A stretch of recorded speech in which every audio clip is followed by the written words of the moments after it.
Okay. Good afternoon, everyone. I'm Ezekiel Dixon-Roman, and welcome to School of Social Policy and Practices Control Society Speaker Series.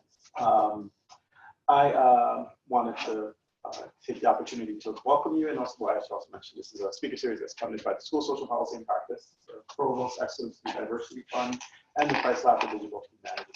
I did want to take the opportunity to welcome you all to this speaker series, and then I actually want to give the floor to our colleague, Amy Baker, to introduce our speaker for today, mainly because Amy has working relationship with our speaker and give even further context to her work than I can. Thank you.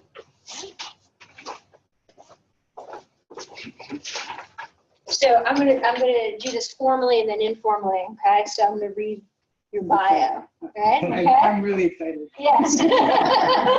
Yeah. So Dr. Rodriguez is an alum of our program. When did you graduate with your Miss? Class of 2010. Class of 2010. So if you do the math, when you see the work that she's done between 2010 and now, it's pretty impressive. So I'll just read this really quickly. Professor Rodriguez completed her doctoral work at the University of Washington School of Social Work this past June. Her research focuses on the relationships between housing insecurity and inequality in America. Her dissertation research investigated housing security outcomes among Latino families in the Pacific Northwest, participating in a federally sponsored foreclosure mitigation program. In order to develop the most comprehensive insights, she used 3 distinct methods of analysis. This is the part that's most exciting. Spatial analysis of Washington State's 2008 to 2013 foreclosure data, computer-aided discourse analysis of congressional and Senate hearing records pertaining to the National Foreclosure Mitigation Counseling Program. That is a mouthful. Clearly it's from the federal government. And statistical analysis of large data sets covering the implementation of the program in one predominantly Latino Washington State community. The approach Dr. Rodriguez takes with her dissertation research and her ongoing research trajectory is the enthusiasm for how data analytics can shape social policy across multiple levels and spheres of impact, which I believe you call the 10,000-foot view all the way down to the individual practice or community development view. In her work, she really connects policymakers, nonprofit thinkers, and researchers with those people doing implementation science on the ground. So I think one of the things that excites me the most about her work is that she's one of the cutting edge thinkers in terms of how can we use data science to bridge gaps between social work, policy, social policy at the federal level and the local level. So with that, I'm gonna pass it off to you. Thank you. Yeah. Very kind. Well, it's really a pleasure to be here. As mentioned, I'm an alum of the program, and frankly, Philadelphia is like the home of my heart. Every time I come back here, I just feel a sense of, it fits so nice. So what I'm going to be sharing with you today is why I believe social work needs big data. Why it's essential to social work's future and viability, particularly in terms of its education, its practice, and its scholarship. So I'm going to start by defining big data in terms of its concepts and methods. Then I'm going to review what other social science fields are doing with the so-called data deluge. And then I'm going to offer 5 reasons why I think social work needs big data. My central argument is that big data is the concrete center of any hope that social work has of actually addressing the 12 grand challenges it has imposed for itself. And with that, reaffirming its relevance to the social world. I'm gonna also consider some of the ethical issues when thinking about big data and offer a few parting thoughts. So when people think of big data, particularly, I think in the social work context, we think lots of rows, lots of columns. But like perhaps other areas of your life, size matters, but it's not everything. I'm glad I got a laugh on that. So when we're thinking about big data in terms of the way that social science currently thinks of it, we're really talking about the 4 V's, right? First one is volume. gigs to petabytes, right? Terabytes and so forth.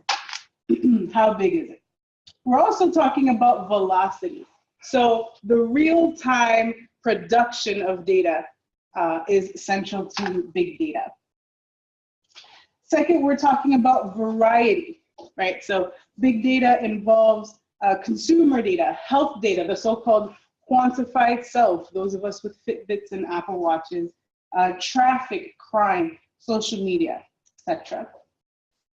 And then the final V is veracity, the truthfulness of big data.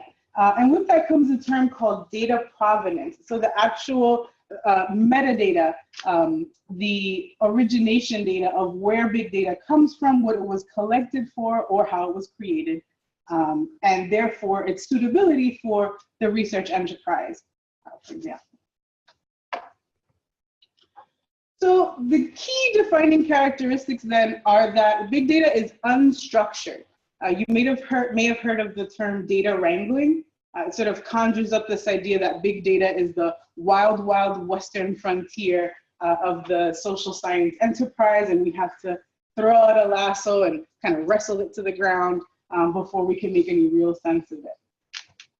Secondly, big data requires computationally intensive analysis in order to do that whole wrangling that we talked about.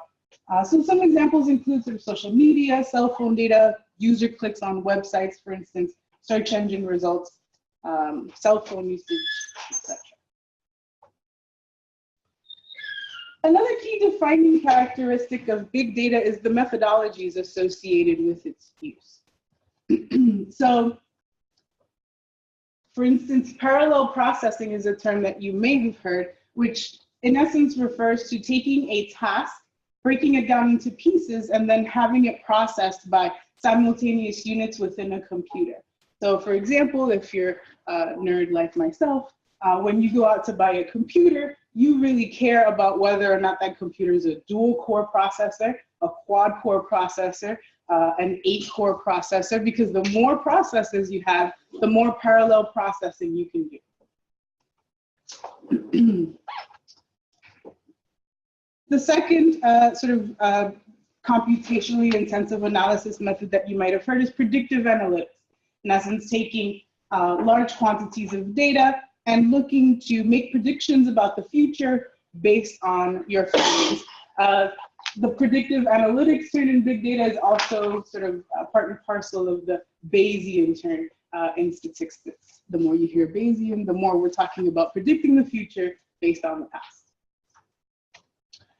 And then, of course, my favorite, machine learning, where there's two types of machine learning, in essence, teaching a machine to code text for you. So machine learning generally applies to the text as data approach to big data. So the first method, which I'm particularly partial to, is supervised machine learning, in which you code a training set of data and then pick your algorithms and have the algorithms learn your coding scheme and then apply that scheme to an unstructured textual data set.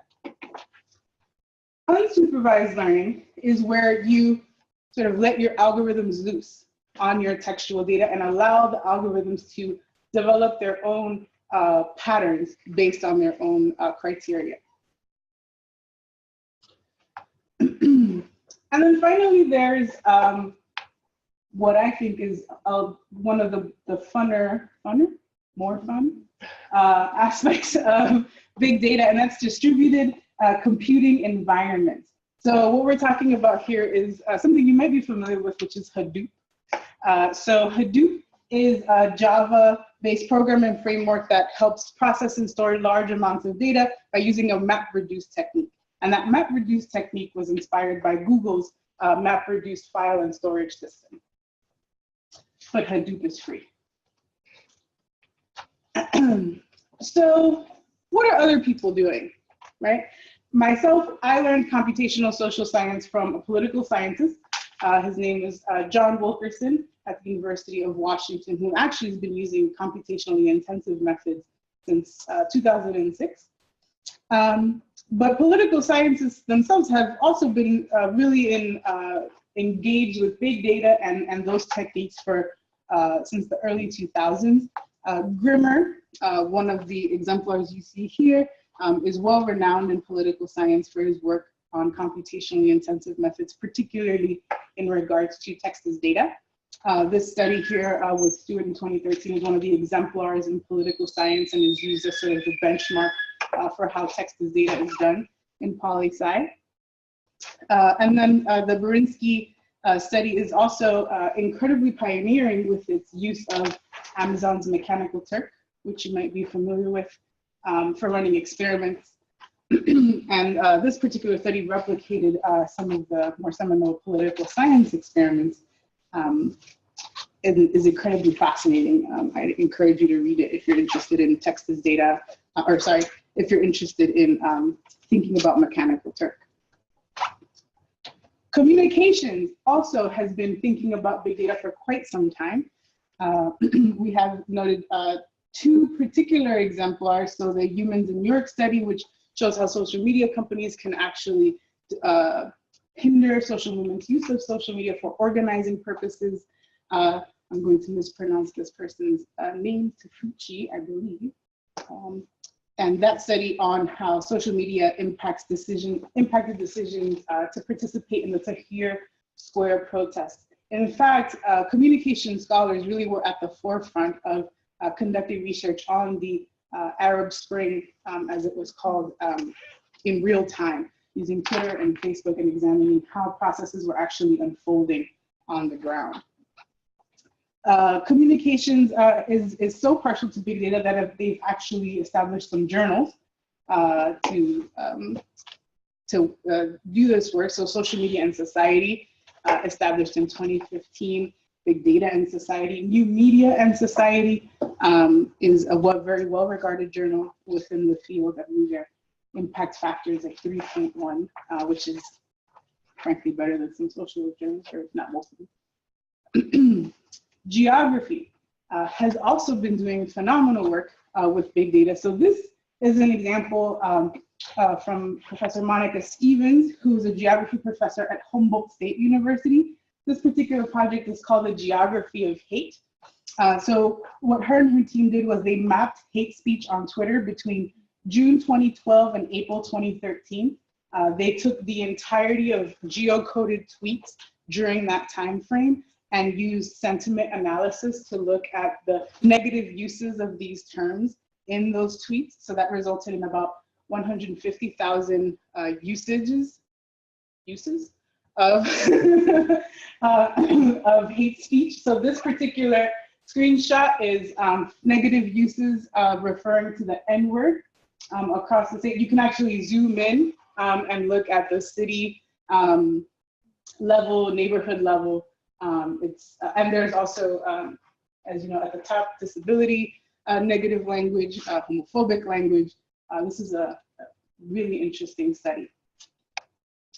The youarehere.cc, which is a project by the social computing group at the MIT Media Lab, also has been doing quite a bit of mapping at the city and state, and in some cases, country level of various social phenomenon. They have everything from common bike routes in Seattle to number of poor children, homeless children in New York City school district. It's a, again, fascinating use of geography and big data that I certainly encourage you to take a look at.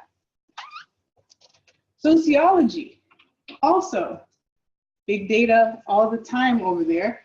This Flora study is incredibly fascinating. Published in 2017, was actually Flores' dissertation. He's now at UW as well. It's looked at how SB 1070, if you remember that legislation in Arizona, the so-called you can stop anyone who looks like they might be an immigrant and check their ID. They looked at how that law it affected public sentiment towards immigrants on Twitter. Using sentiment, or actually not sentiment analysis, but dictionaries and text analysis. Fascinating methodology there. Demography, one of the fields that I'm trained in. is also at the forefront. Tyler McCormick and some colleagues tested actually compiling demographic information from Twitter using only images. So nothing self-reported. Interesting methodology there. Emilio Zaghini, one of my mentors, and his colleague Weber, used IP addresses from actually Yahoo emails to track international migration patterns for several countries. I think half of their sample was US based.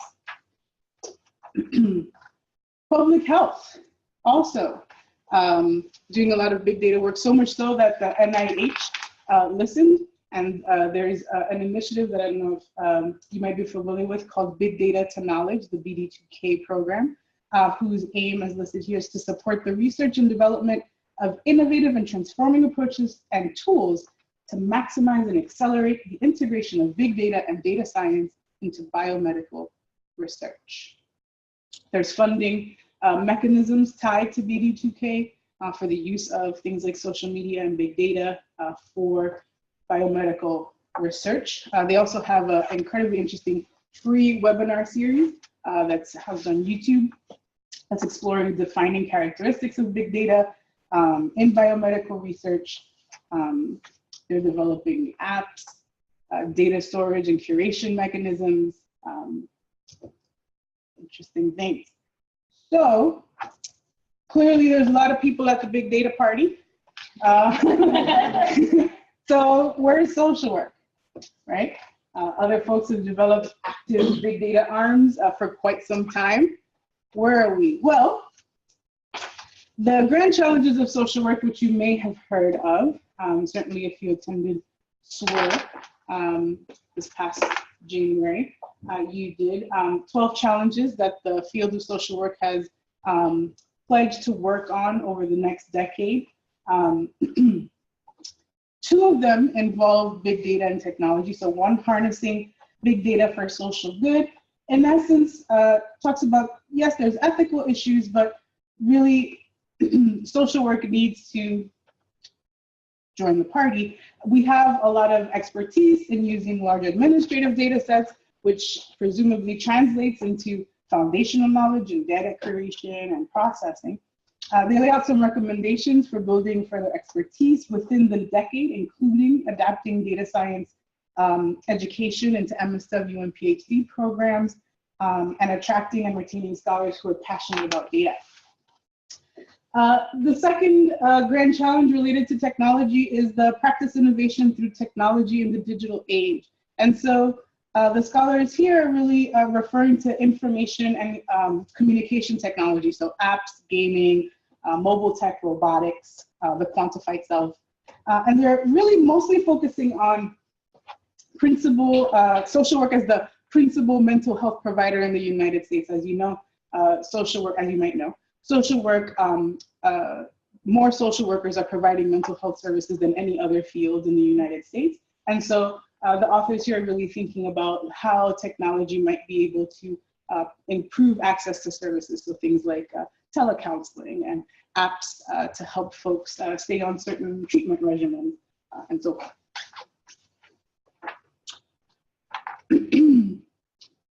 From what I can tell, the social work's foray into big data has mainly been about social media and social work practice specifically. So the International Journal of Social Work Education, their third volume last year, was dedicated to social media and social work practice. We have some exemplars from that volume noted here.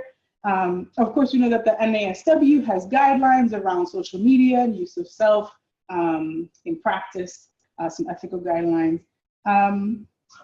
In general, the social work and technology, the Journal of Technology and Human Services also published an issue last year around technology and social work. The Saxton reading here examined hashtag use for a national coalition. That one was in Advances in Social Work, again, published last year. In general, it looks like social workers are sort of cautiously optimistic about social media and social work practice specifically. They again, from what I can tell, it seems like social workers are maybe a little bit more enthusiastic about technology, so things like apps and telecounseling and so forth. There also seems to be enthusiasm around education and technology. So beyond just online MSW programs or PhD programs, thinking about how folks might be able to use Twitter live sessions for in-class debates, and things like live tweeting classes is a thing that's been tried across a couple of schools. There's been some social work scholars who've employed data science techniques or computationally intensive techniques. You might be familiar with Emily Putnam-Hoinstein's work at USC. She merged a huge child welfare data sets for LA County and used predictive analytics to try to predict households that might be in need of more intensive services. Of course, Dennis Culhane and his team have used data mining methods with linked administrative records. So it seems that overall, social work has thought about social media and technology and has even thought a little bit about data science methodology and techniques, but big data defined by the 4 V's, which is the standard definition across the social sciences, hasn't actively been employed. But we need it. We need those 4 V's. So this paper is a call to action, right? I'm arguing that social work scholarship, education, and practice have to become more well-versed in big data and big data analytics if we're actually going to remain relevant, not just to social science, but really to the social world, right? Social media and its related components are part and parcel of the way that people live their life. And if we're going to continue to understand and be at the forefront of how people are living their lives and intervening when folks need interventions, we have to become more well-versed in big data. The grand challenges themselves advocate for innovation, innovation in research, and note that innovation will be necessary for any progress to actually be made on those grand challenges. And frankly, there's not really any more innovation going on than at the intersection of data science and social science, otherwise known as computational social science.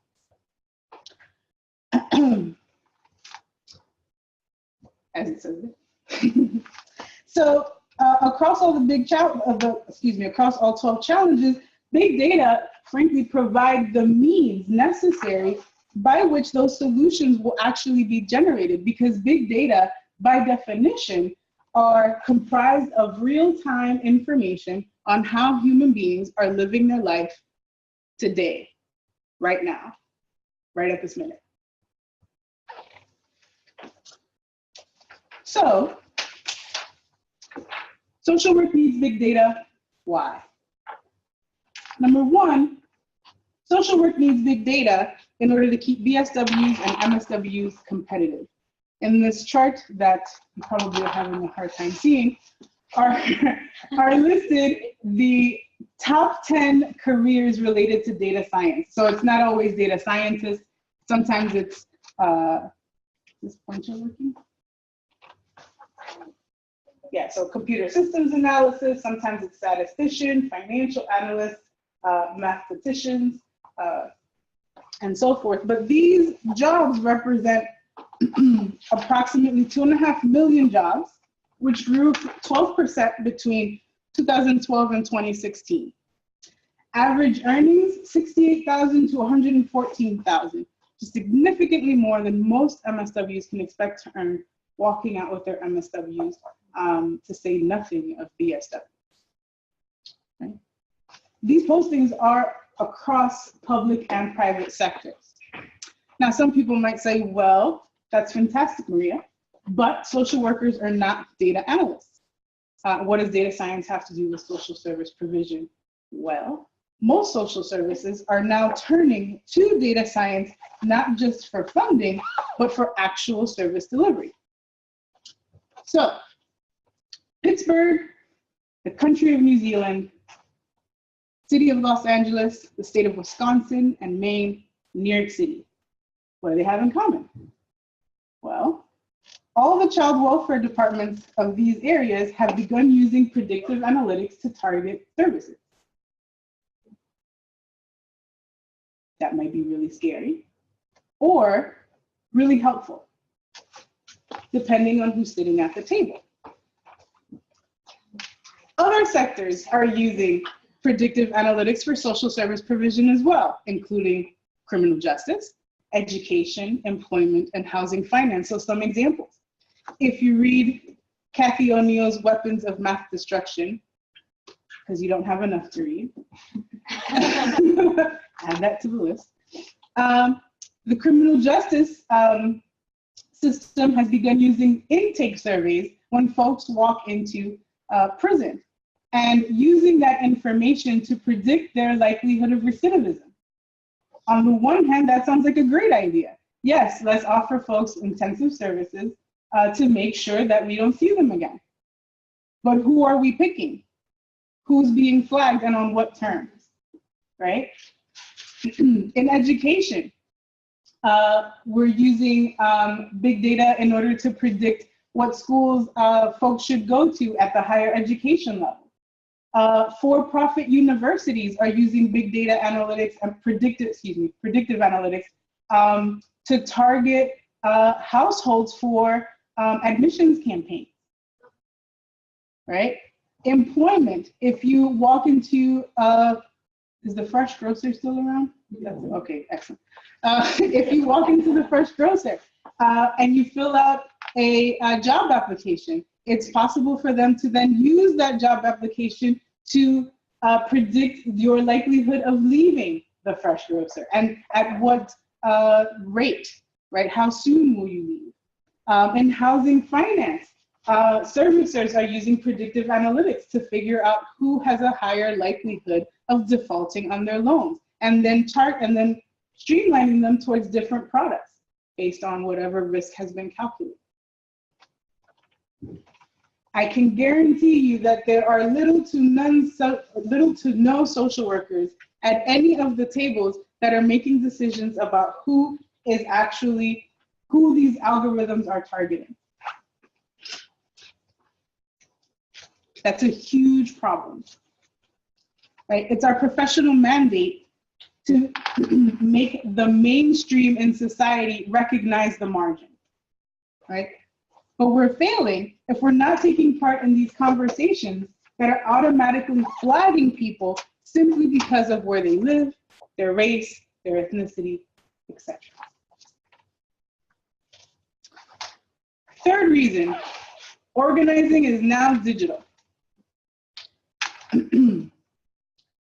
There have been, well, I'll start by saying that digital organizing is really an opportunity for social work to reaffirm its commitment to macro practice, right? There have been pushes from CSWE and SWR around reinvigorating the macro arm, but the organizing that's taking place online is an opportunity for social work to become recommitted. So specifically, social work has to be prepared to examine the flow of data coming from social media around these social issues in real time. You have to become well-versed in social media language in order to be oriented toward the actual pulse of the nation. And social media, frankly, at this point, is how everyone communicates across political spectrum. There's a fantastic article in Vanity Fair, December 1st of last year, that talked about how how Trump used Twitter to win.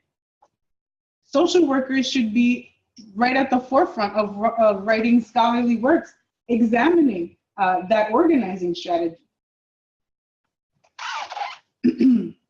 Myself, I'm particularly interested in the organizing, the tangible organizing that happens through social media, how social movement campaigns that originate online or that have both online and offline components, what they can tell us about how people are living their lives, how issues are affecting them, and how they're choosing to take action or not.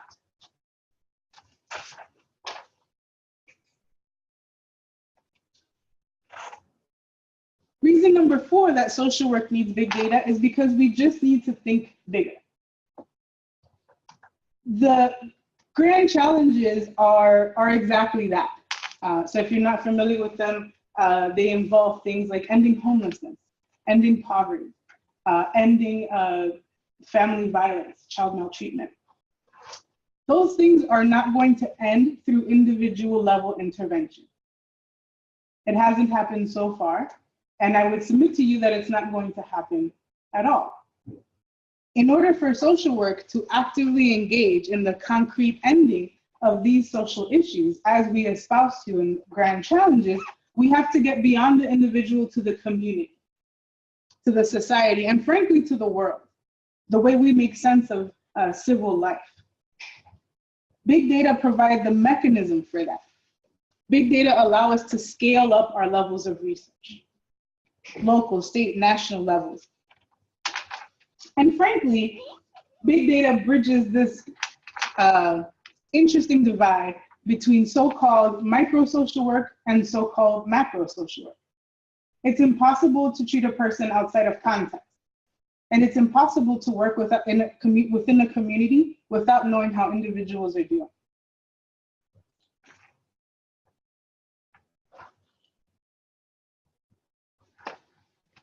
Number 5, big data facilitates the actual access to marginal populations. There are a lot of communities that have embraced both the internet as a whole and certain spaces on the web as places where they can perform themselves as they are, right? I'm currently teaching a community organizing class at Hunter, the second course for our CO students. And my students were talking about just this Tuesday how Facebook was a place where trans youth in particular felt safe. You know, they established those, you know, closed groups and were able to, you know, be themselves and offer support and so forth. But I don't know if you know, even if a group is closed, Facebook's algorithms take into account that the groups that you're a part of, and it'll tailor its advertising based on that group. And so these, you know, youth were, you know, in their closed groups thinking that they were safe, and family members on Facebook started to get advertisements for things like binders, right, chest binders. Certain groups, they would get, oh, you might be interested in this particular social group, and people were outed just by the function of an algorithm. Weapons of mass destruction. But this is a huge issue, right? We have an opportunity here to amplify the voices of people who whose voices are muffled, frankly, and they're concerned, and to be able to help. If we can embrace social media and the big data that it produces, it's possible to call attention to this and other margins that maybe are being overlooked by Facebook's data scientists when they're putting together their algorithms. We can be advocates for ways that algorithms could be fine-tuned to protect people's privacy in different ways. So speaking of that, of course, there are ethical issues when we're talking about big data. And first and foremost, there's privacy, right? So what happens when we decide that we're going to use tweets, even though they're publicly available, if people haven't agreed to that usage or didn't know that just because they were publicly available, it really meant that they were publicly available? What are we going to do about IRBs that aren't exactly sure what to think when we say, oh, we're going to look at Facebook and we're going to use its API to pull tweets between this time, or pull profiles between this time and do X, Y, and Z, but it's all publicly available. There's work being done in these areas on the ethics of using social media in particular. But social workers aren't part of that conversation, right? And so we have an opportunity here to really be the leaders in thinking about the ethics of big data usage when thinking about populations across marginalization and vulnerability. Representation is another interesting area when we think about big data, again, in particular social media data, because we're wondering, well, who are we talking about when we talk about Twitter users, right? Who are we talking about when we're talking about Facebook users? What do they look like? Where do they come from? Interestingly, the Pew Center conducted a study on social media usage between 2005 and 2015, and I think the results are telling of the fact that maybe there's not as much of a divide as there was, but there's still some areas for further inquiry. So they note that 65% of adults are now on social media, and those quantities are actually comparable across race and ethnicity. 65% of whites, 65% of Hispanics, but only 54% of African Americans. And I suspect that that percentage has to do more with the gaps in terms of income and education. The more income you have, the more likely you are to participate regularly in social media. Makes sense. And the higher your income and the higher your education, the more utility you see in the actual usage of social media for things like networking and so forth. There's also, there's comparable usage across binary gender, at least. So 68% of women, 62% of men, but age is still an issue, right? 90% of people between 18 and 29 use social media, but only 35% of those over 65. So although perhaps gaps, the digital divide across race and ethnicity is maybe not as pronounced as it used to be, there's still significant issues in terms of the income distribution of users, people who are generating big data, as well as the age. Importantly, for those of us who care about the slow movement forward of social justice, when we're talking about social media and social movements, it's important that we think about the privacy of those movements, specifically in terms of co-opting them, right? So those of us who might be interested, for example, in Black Lives Matter or the resistance, have to be careful that in our research we're not giving out the playbook, as it were. Accessibility, not just in terms of race and ethnicity, as we spoke about previously, but really in terms of who has access to big data research, who has access to the methods employed in big data research. So there's one project that my colleague, Amy Castro, oh, I did it right, excellent, thank you.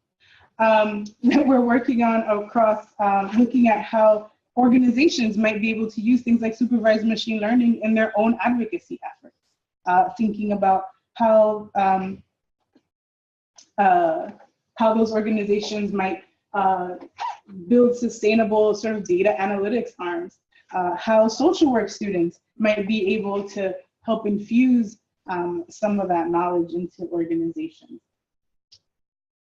And lastly, and I think this is one of the more exciting things when we think about ethics and big data in terms of solutions, big data analytics and big data by their very nature really encourage research reproducibility and transparency. Right, so the tools that are used in big data analytics, things like R, Python, GitHub, Hadoop, these are things that are open source, freely available. If you have a computer and decent memory, you can get your hands on these things and you can actively employ them. You can learn how to use those things online also for free. And so again, we have a real opportunity to expand the reach of social work research and knowledge beyond the academy, beyond nonprofit partners who can afford to partner with us, to folks who would really benefit from having this kind of technology at their disposal.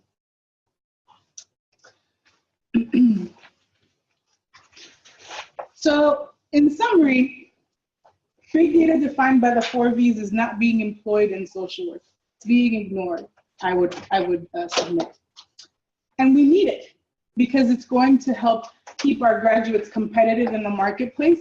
It's going to increase our ability to be relevant to social services that are employing data scientists for social service delivery. Organizing is digital, and we have an opportunity to be a part of that conversation.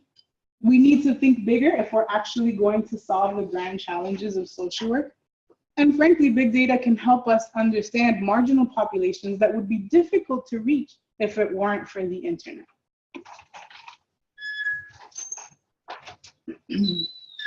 So I have just 3 last points that I'd like to make. Other fields are training their graduates for this, right? You can't walk into a political science classroom or a sociology classroom or a communications classroom and not have at least 1 course on data science and big data, and not have at least 1 exposure to statistics used in those processes. MSW and PhD students are currently not well prepared to deal with big data or its analysis, or even really understanding what big data is and what it's talking about, what conversations it's in. Most big data institutes that exist include no social work faculty or students. And again, this is a missed opportunity, not just in terms of education, but in terms of funding, right? The BD2K program is a prime example.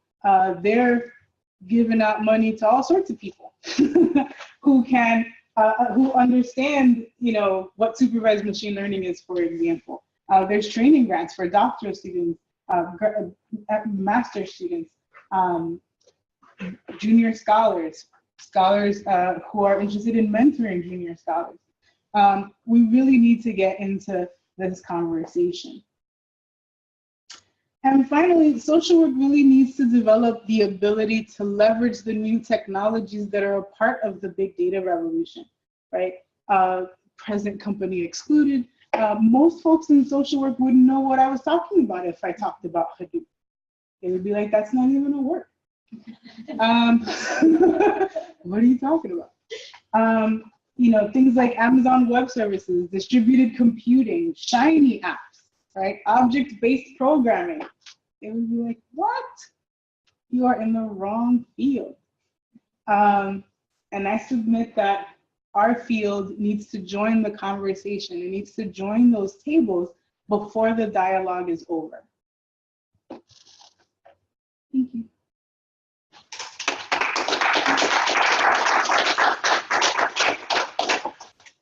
For such a wonderful and really endearing presentation.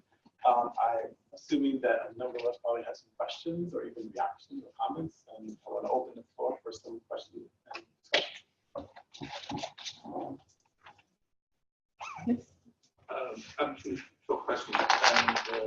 First, I read your dissertations about reading the big data, the foreclosure among the minority groups, by intervention or counseling. And you also running activities that converting federal housing data into the particular purpose. Yep. So I guess my first question, can you tell us a little of your dissertation, and the second, and how you're going to organizing such activities, for what purpose you're going to converting such a federal housing into a certain purpose to study, but such recategorized.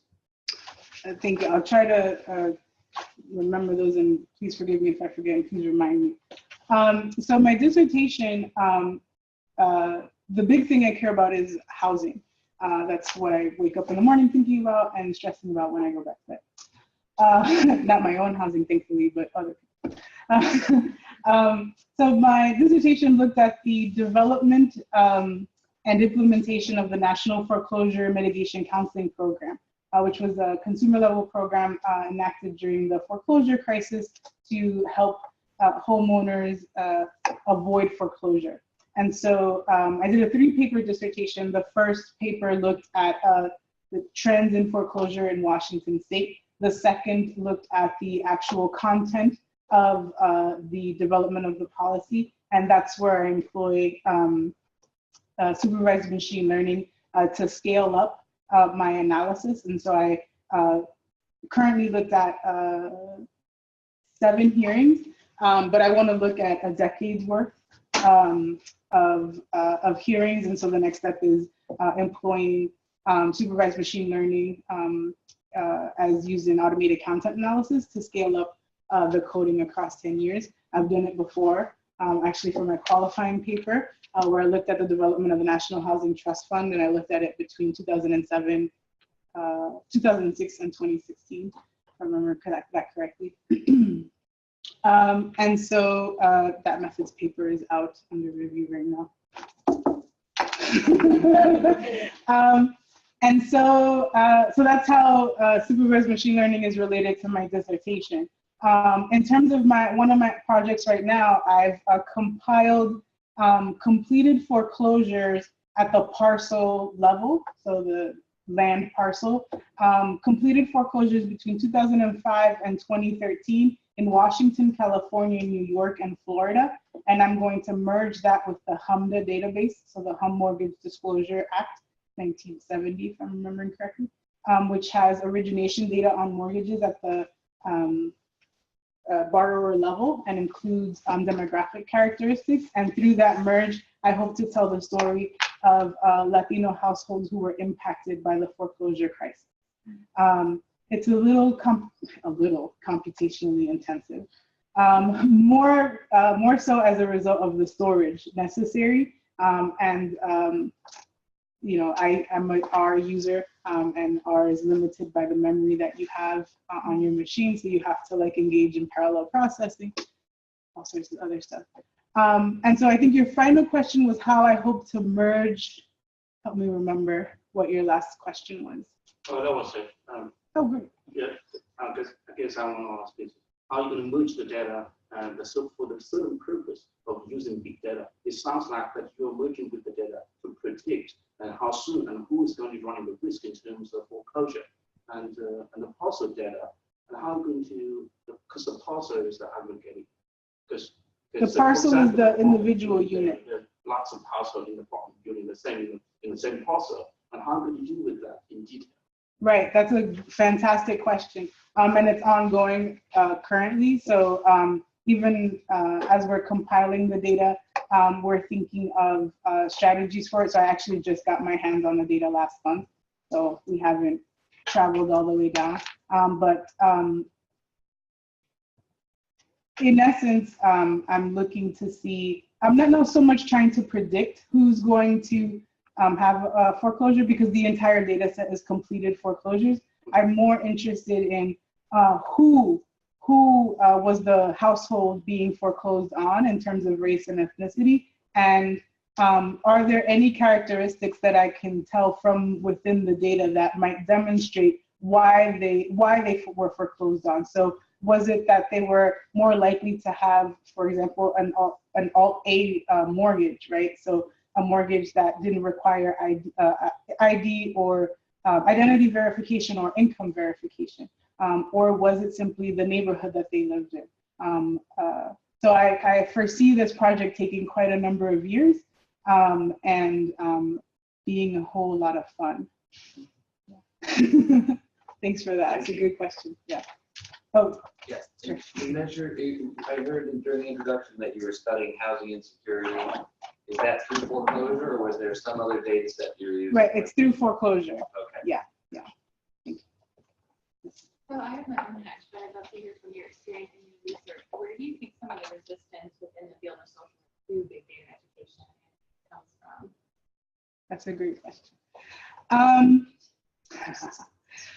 I think a couple of things. You know, we were talking over lunch. The history of social work is one in which we've wrestled with whether it was the individual or it was the society that we needed to intervene with, right?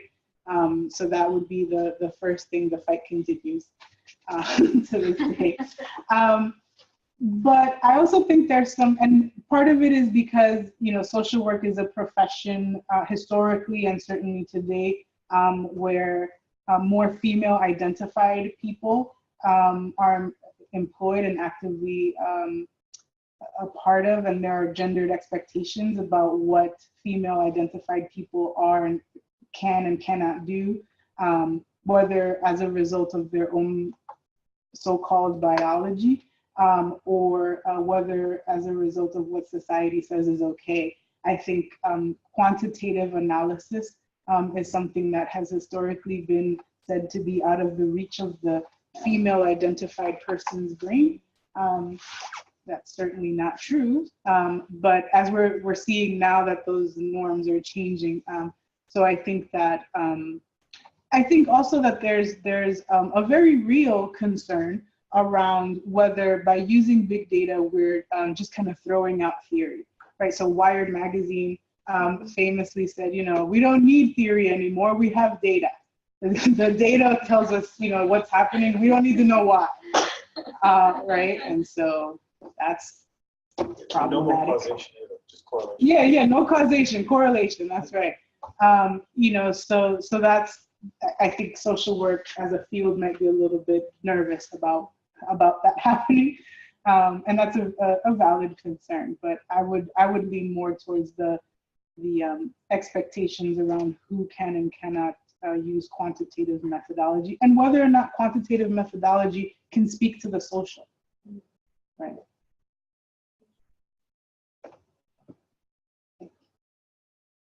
More questions, ideas, thoughts, concerns? Yes. You hinted at this early in your lecture. Can you speak about the algorithms? You're saying that algorithms flagging certain things when someone's going to prison, for instance, or in the child welfare system. What does race, class, gender have to do, immigration status, with any of that? What should we be thinking about? Well, some algorithms, some of the people that built those algorithms thought about what the implications might be if you included things like race and ethnicity and immigration status when thinking about who might be likely to recidivate. So for example, my understanding from the New York child welfare application of predictive analytics is they were very intentional about not including those things because they didn't want to unfairly target certain households that maybe probably had been unfairly targeted before. I'm not 100% certain about the other applications across states, but certainly within the criminal justice system, it's not clear to me that that same consideration was taken. It's not clear to me whether that changes depending on the jurisdiction or whether there's a universal approach to the use of predictive analytics within that sector. Certainly when it comes to employment, it is included. My understanding is that it's included.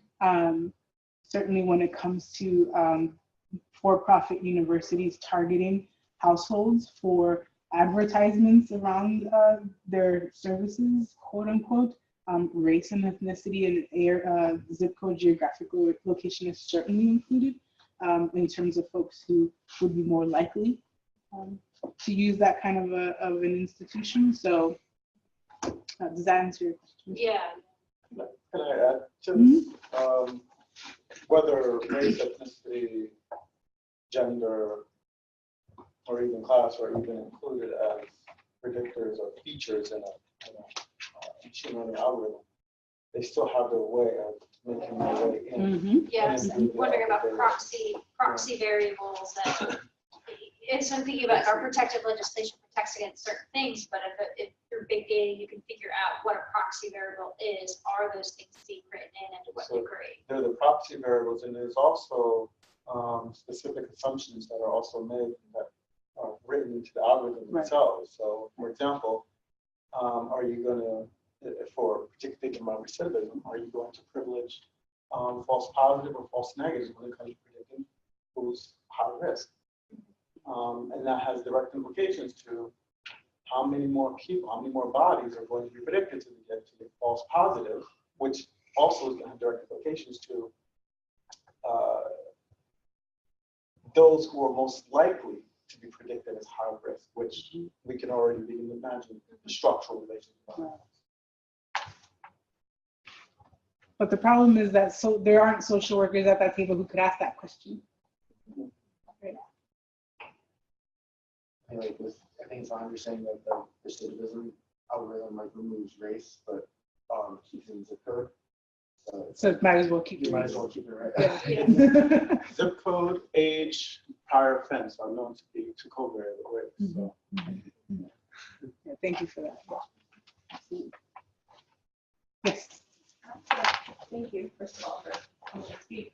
But I guess my question kind of goes into the previous one about resistance among social workers. I'm in my second year of the MSW program now, and I'm thinking a lot in terms of my experience as a student so far learning social work, and I'm wondering what recommendations you would make to say like a curriculum here at Penn that would kind of encourage this more. Because I know for me, I kind of came in with some research background and basic understanding of research in general and data. And then a 2-year span is kind of hard to cover everything. Right. So I guess what would you want to see more of a curriculum? Trying not to I don't even know how feasible it would be, but. Well, right. I think part of the opportunity we have is to reimagine social work education. And I wouldn't presume to offer any, necessary advice to Penn or any other institution. But what I would say is that it may be the case that 2 years may not be enough for us to think about the tools, the practical tools we need to actively engage in applied social science, which is how I think of social work, right? The concrete application of theories and frameworks to the solving of social problems. I think that we need to think long and hard about whether we really are invested in the idea that micro and macro are two different things. And I think we need to have a long conversation about what kinds of methodologies social workers need and want, right? I'll be the first one to tell you that I'm not excited about looking at, an interval or anything related to calculus in any way. But if we're going to think about predictive analytics, we need to know what a regression looks like, and we need to think about what the implications of that equation are, right? And so thinking long and hard about what we think is social work education, whether social workers actually need, more than 1 semester or 1 year of research exposure is a good question to think about. So, yeah. Yeah, I think it's also maybe worth thinking about if you can't integrate the quantitative parts into a master's. That is not your curriculum for everybody. There is certainly the ethics part of it that I think the field could contribute to greatly, because it is impacting the social service and health sectors and justice sectors. And so, and when it's done, and it's done well, like your example, you mentioned Pittsburgh and Allegheny County, how they've created this child welfare machine learning model for risk. Now that gives a score that is not to be determined in terms of whether there's an investigation. Right. And there was a whole, they brought in ethicists and others to have a whole conversation, very transparent conversation with the public, with providers, with other people, and they really carefully have talked about how this information is used in combination with other things to decide how it gets done. That is a conversation that people with social work training could really contribute to. So they need to be aware of it, because it's going to, as you said, it does impact what they're doing. Absolutely. And I don't think that in the social policy arena that we should be using machine learning to make any decisions on their own like that. Right. But so the question always becomes, well, how can you structure a process of assessment that incorporates this information, but also isn't exclusively that, or isn't overly biased? Because of course it's going to bias. When you get a number, it automatically biases things because people have faith in numbers. in That's something that seems objective like that. So, absolutely. And I think that speaks to the need to really interrogate this reticence in social work to even think about the quantitative as a viable way of understanding, because if we're not aware of that implicit bias, right? The fact that if I see somebody with a 5 and a 7 already, 7's looking good, you know, we have a real, we're coming to the table with with less than maybe other folks are coming with in terms of understanding about how things are operating. And certainly when it comes to algorithms and how they're being used, again, you know, it's one of the reasons I'm partial to supervised machine learning. I want to be in control of what my algorithms are doing. I don't want my algorithms to just go out there and, you know, say, oh, this is important. No. I want to be in charge of that because I'm the one that has the handle on theory, right? I'm the one trained in that, not the algorithm. But if we're not at those tables, then the people who are trained in the algorithms and aren't trained in the theory are just going to trust the number by itself. Yeah, important point. Yes. At the very beginning, so you might have said this, but the grand challenges, was that an independent report or was that from CSWE or any studies? So the grand challenges are originated in, I think, 2015, if not the year before. And they're, in essence, being touted by the, I'm going to mess up the acronym, the American Academy for Social Work, AA. I have it. Thank you. I have the reports in my bag. But the Academy for Social Work, which is also a fairly new organization, in partnership with SWIR, actually, and an effort being led by some of the larger schools of social work, Chicago and USC and so forth, in thinking about, you know, the state of the social world and what social work needed to do to really bring itself back into relevance. It was inspired by the grand challenges of engineering, which you might have heard of, in terms of, you know, they were thinking about infrastructure and so forth in the world, and social work kind of thought that that was a good idea when thinking about social issues. So they've been around, I want to say now for about, well, 2015. So about 2 years. You can find all the reports. If you Google, you know, grand challenges of social work, it'll take you to the website and you can see all of the working papers. Yeah, I know like in the current EPA, they don't have any statements on like The EPAS, they don't have any of it. So I was just wondering, like, has the CSWE started to adopt some of these recommendations? I don't think so. This CSWE that just passed, was October, is the first, that conference's theme was the teaching about education around the grand challenges. I don't know if they have any plans to tie it into the EPAS. I would think so, but I don't know whether that's true and whether or not a process has started. That's a good question. I'd probably be easy to find out, but relatively. I have two-part question, one short, one long, sort of related. So one, and answer in any order you like. For us as a school, what do we need to be thinking about in terms of infrastructure and software? You know, my understanding is having the computing capacity to handle the data itself is part of an issue, is part of the issue. Even if the software is open source or free, you still have to have machines that can handle it. So that's question one. Question two, if you have a minute and you can explain to us a little bit about, you're saying you want to be in control of your algorithm. Mhm.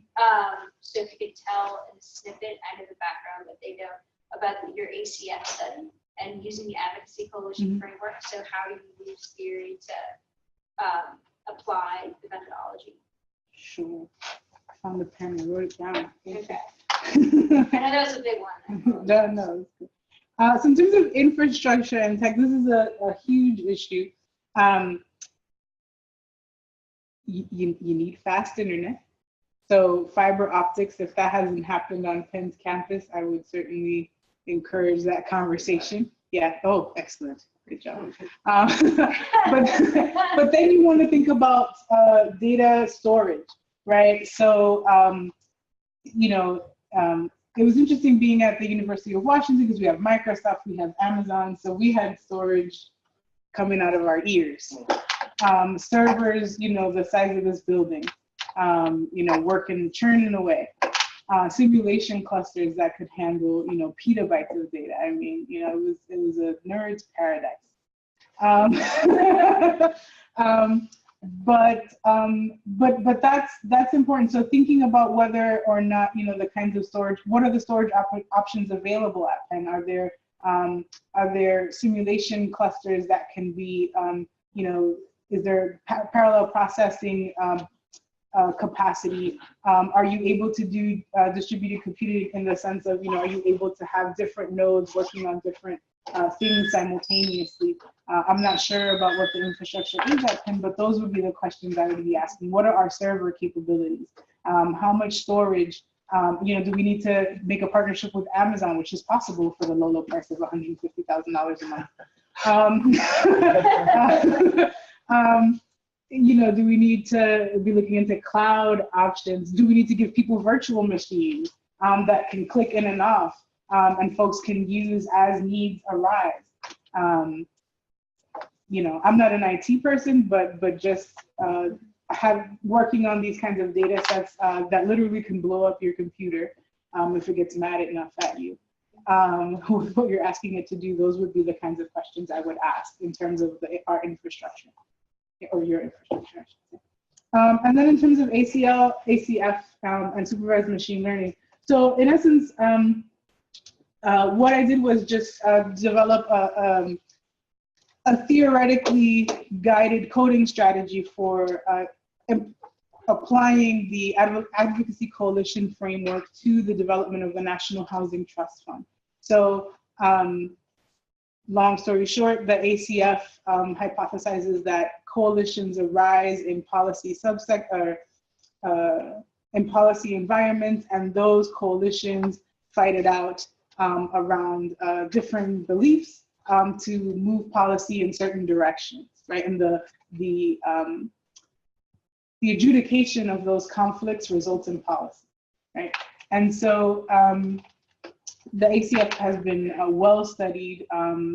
Content analysis has actually been one of the major methods that has been used to study it. And so I employed that theoretical structure to the coding strategy and coded specifically for the application. So it was, definitional in nature.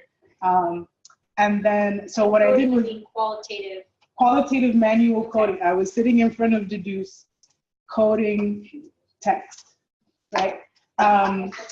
Some people might use Atlas TI, I guess. I don't know. And then, well, that's the part she's getting to. yeah, and so then you, so took all of that coding. I coded 10% of the sample. So there's no established number for what the training set should be, but generally whatever works for the validation experiment works for the actual process. And so 10% was like my magic percentage. So 10% of 673 hearings across 10 years turned out to be 60, was it 63 or 68, whatever, like, it's a long time ago. But I coded 68 of them, I believe, or thereabouts. Spit back everything out in a Excel spreadsheet, and then threw it into R and said, hey, algorithms, learn this. Now take these other 650 odd, less than that, Maria, 60 odd, 600 whatever odd hearings and code it. So you have to use the way that you train, or the way that you code the uncoded set is you have to put it into the same format as your training set. So my training set was neat, 2 to 3 sentences that were coded and the applied codes. So I had to do something called pre-processing to my hearings, the rest of my hearings. What that meant was going over to Python, which is like R, but more ornery, and using something called the Natural Language Processing Toolkit, the NLTK package, to break down those long hearings into sentences and the speaker. So I took that, imported that into R, and used the R text tools package in R to then code the training set. So again, that paper is under review. So your We're working on it. qualitative code book came from the Advocacy Coalition framework. My qualitative And then code the book, algorithm is based on how you coded qualitatively. the algorithms learned how I coded. Okay, so like a giant Maria. Yes, many Marias. Marias. Many Marias that were focused on different aspects, because different algorithms look at different features in different ways and weigh things differently. So some of my algorithms were like, oh, I care more about who the speaker was. And other algorithms were like, I care more if there were words like and the. Not really, but you know, that's like the sort of practical way of thinking about it. Yeah, it's a lot of fun. My committee, I included that in my actual dissertation, like, oh, this is a lot of fun. And they were like, you need to get out more. And I was like, no, it's really exciting. But yeah, I personally, I really do think it's a lot of fun. I think it's amazing. To me, coding is like the closest thing we have to magic, right? Like you can teach a computer to do things the way you would do them, right? That's mind-boggling. That's like amazing. Anyway, nobody else is as excited as I am, but I think it's so yeah. Anyway, thanks for that question. Yeah, did I get to? Yes. Other questions, thoughts, concerns? Well, thank you very much for having me. It's really been a pleasure.